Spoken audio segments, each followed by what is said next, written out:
Alors ça y est, on a enfin terminé cette année 2020. Il va encore y avoir quelques séquelles en 2021, mais au moins c'est déjà une étape qui passe. On espère tous que les salles vont bientôt rouvrir et que ce virus va se résorber. Bref, on n'est pas là pour ça. C'est le nouvel an, le temps des bonnes résolutions. D'ailleurs, les bonnes résolutions, t'en prends ou t'en prends pas? Tu sais pourquoi ça marche pas toujours? Parce qu'une bonne résolution sans un plan d'action, ça reste dans le domaine du rêve. Il va rien se passer quand on veut simplement quelque chose, même avec la meilleure intention du monde, et qu'on fait rien en termes d'action. Pour ça qu'en début d'année, je n'aime pas espérer ou souhaiter que quelque chose va se passer correctement dans cette année. Ça reste dans le domaine de l'espoir, et passer une bonne année, ça n'a rien à voir avec de l'espoir. C'est des actions à mettre en place pour avoir des résultats. C'est quelque chose qui se construit. Et même si on ne connaît pas demain, il est entre nos mains. C'est à nous de faire en sorte que cette année se passe bien. Alors bien sûr, il y a un contexte de l'environnement qu'on ne peut pas maîtriser, mais tout ce qui est personnel, voire professionnel, et même du coup dans le domaine de l'escrime, la plupart de nos résultats reposent sur nous et nos actions. Et puis cette année, c'est une année olympique. On va pas nous le faire deux fois. En 2020, ça a été décalé. Cette fois-ci, c'est la bonne. C'est donc potentiellement une grande année pour l'escrime et l'escrime française notamment. Enfin bref, soyons un peu constructifs. Dans cette vidéo, je vais te dire quelles sont les bonnes intentions et les bonnes résolutions qu'un escrimeur devrait pouvoir prendre en début d'année. Bonjour et bienvenue sur Fantastic for Fencing. Ici on parle d'escrime et de développement personnel. Du coup je ne vais pas vous lister de bonnes résolutions, mais plutôt des bonnes idées de plans d'action pour que 2021 soit une année fantastique.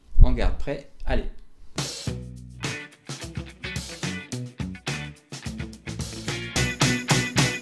Avant de se lancer dans cette fameuse liste de bonnes actions pour l'année 2021, revoyons un peu ce qui s'est passé en 2020. Je parle pas de la pandémie, etc., mais plutôt sur cette chaîne. Donc déjà, merci beaucoup pour les retours que vous m'avez faits. Ils sont quand même largement positifs et ça m'encourage à continuer pour cette année. La preuve avec cette vidéo. Mais qu'est-ce qu'on a dit entre escrime et développement personnel? Dans la première vidéo, on parlait des filtres de la pensée, comme quoi chacune de nos actions et donc surtout de nos réactions passait par 4 filtres internes avant justement notre action, consciente ou inconsciente. Ces filtres sont nos critères, nos besoins, nos valeurs et nos croyances. Je reviens un tout petit peu là-dessus parce qu'on avait vu l'importance d'une croyance pour une action. Mettre en place des bonnes actions dans le cadre de nos bonnes résolutions, ça veut dire qu'il faut y croire à un moment, sinon les actions ne vont pas découler. C'est-à-dire qu'il faut que le résultat que l'on attend pour cette année passe par ces 4 filtres. Il va donc falloir croire que cette bonne résolution est possible. On a vu aussi un peu plus tard, avec la loi des 1%, l'importance des petites actions du quotidien. Ça veut dire qu'une bonne résolution, ça ne peut pas être qu'une action à un instant T, ou même dans une période limitée de temps, genre tenir avec des grosses restrictions en se disant je vais y arriver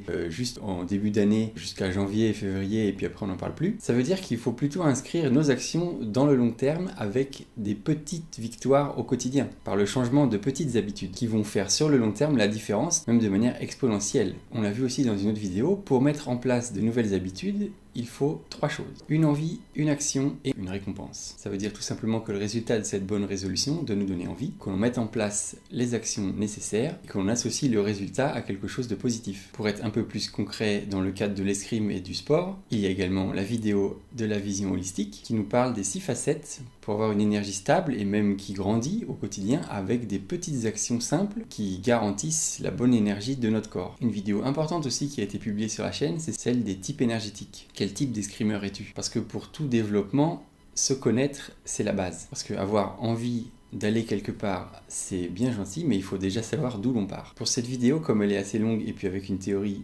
assez complexe, je t'invite à aller la regarder si tu ne l'as pas déjà vue. Et comme je le dis dans cette vidéo, j'en ferai probablement d'autres autour de cette grande théorie des types énergétiques, parce que c'est très important, parce que ça s'applique dans beaucoup de domaines, et parce qu'en fonction du type que tu es, certains conseils vont te parler plus que d'autres. C'est juste naturel. J'avais aussi lancé un petit débat sur être escrimeur ou faire de l'escrime, dans la mesure où malheureusement on ne peut toujours pas faire de l'escrime avec la fermeture des salles, mais on peut toujours être escrimeur, et ça me fait la transition vers cette première bonne résolution qui serait de se connecter encore davantage à notre identité d'escrimeur. Alors oui, on ne peut pas en pratiquer, mais on peut échanger, on peut lire, on peut regarder, on peut quand même garder la forme et s'entraîner dans l'optique de la reprise, parce qu'elle va de toute façon arriver un jour, et en aucun cas il s'agirait de se laisser aller et de baisser de niveau, parce que mine de rien, ça va faire quand même beaucoup de mois qu'on n'a pas pratiqué et la reprise risque d'être difficile. Une bonne idée aussi pour ce début d'année, c'est de se dire, tiens, je vais essayer d'avancer dans les bases de la pyramide du progrès. Pour ça, il faut aller voir la dernière vidéo de l'année 2020 où j'ai adapté la pyramide de Maslow dans le cadre de l'escrime. Les 3 premiers paliers sont donc les bases,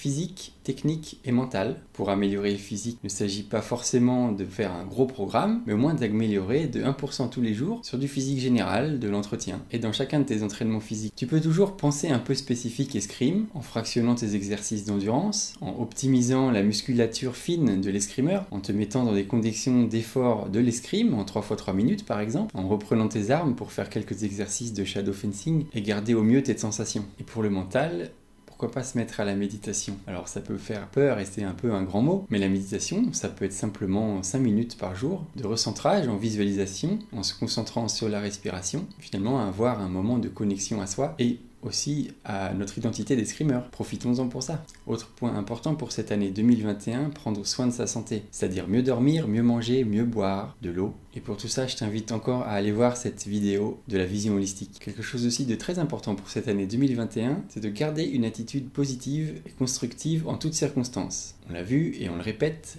tu gagnes ou tu apprends. Ça veut dire aussi que quand tu mets en place de nouvelles habitudes, si malheureusement tu aurais peut-être visé trop haut et tu n'arrives pas à tenir, alors prends ça comme une leçon. Pourquoi, par exemple, les bonnes résolutions de l'année dernière n'ont pas réussi? Peut-être que le plan d'action était trop ambitieux, peut-être que tu as oublié d'y penser et de te connecter au cours de l'année. Pour pallier à ça, je vais te donner une astuce qui pourrait fonctionner. Choisis-toi une attitude pour cette année. Alors une attitude, ça peut être une attitude positive, ça peut être une attitude plus déterminée, plus professionnelle, qui ose plus, qui est plus vers l'extérieur ou au contraire plus vers l'intérieur. Trouve cette petite chose à l'intérieur de toi qui peut-être te manque et tu sais qui peut être importante pour toi. Et pour être sûr de le garder en tête le plus longtemps possible, trouve un objet que tu peux porter avec toi qui personnifierait cette attitude. Garde-le dans ta poche et mets cette intention dans l'objet. Pour le connecter à l'escrime, ça peut être une tête de pointe, un ressort, un pommeau, un coussinet.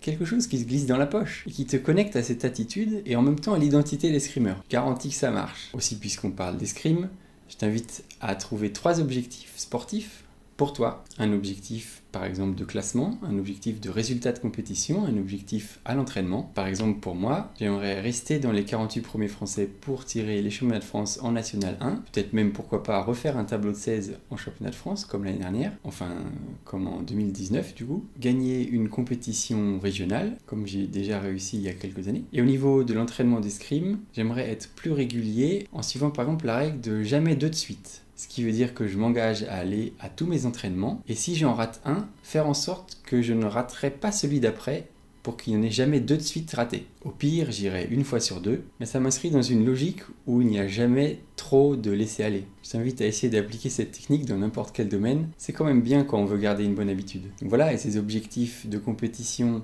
de classement et d'entraînement, c'est des belles intentions, sauf que pour y arriver, il faut que je mette en place mon plan d'action, d'entraînement, de vision holistique au niveau de la santé, de progresser aussi dans les 3 premiers étages de la pyramide et de rester connecté à cette identité screamer. En suivant ce plan, je suis assez confiant pour réussir ces objectifs. Et toi? Et puis on peut pas commencer l'année en ne pensant pas aux Jeux Olympiques. Une bonne résolution serait de dire ok, cette année, je vais vivre ma passion de l'escrime, mais surtout je vais la partager parce que je sais que l'escrime en a besoin de cette visibilité. Alors peut-être qu'on va passer pour des spammers, mais je pense que c'est important que l'escrime soit visible et donc je t'invite à partager un maximum tout ce que tu vois autour de l'escrime et des Jeux Olympiques. Enfin un petit bonus, comme bonne résolution, n'oublie pas de t'abonner à la chaîne de Fantastic for Fencing. C'est une action assez simple, tu descends un petit peu de ta souris, tu cliques et ça fera plaisir. Comme ça tu ne rateras rien de cette année en vidéo, je vais essayer de publier plus régulièrement. Ça fait partie de mes bonnes résolutions et donc j'ai une sorte de plan d'action pour mieux y arriver et j'espère ne pas te décevoir avec les prochaines vidéos qui vont arriver. Ben voilà, c'était une vidéo un peu spéciale juste pour marquer le coup de ce passage à la nouvelle année et de parler de quelques concepts des anciennes vidéos mais aussi, comme tu as pu le voir, de nouvelles tactiques autour des habitudes. Si tu as aimé cette vidéo, n'oublie pas de mettre un pouce. Si tu penses qu'elle peut intéresser des personnes autour de toi, de la partager. Je suis curieux aussi de savoir tes objectifs et tes nouvelles résolutions d'escrimeur, donc n'hésite pas à m'en parler dans les commentaires. Voilà pour aujourd'hui. Je te souhaite une belle année, mais c'est parce que tu vas la construire. Et je te dis à très vite pour la prochaine vidéo. Salut! Je te vois, c'est un t-shirt visionnaire et il me semble que cette année, tu vas t'abonner. En tout cas, ça va être une belle année.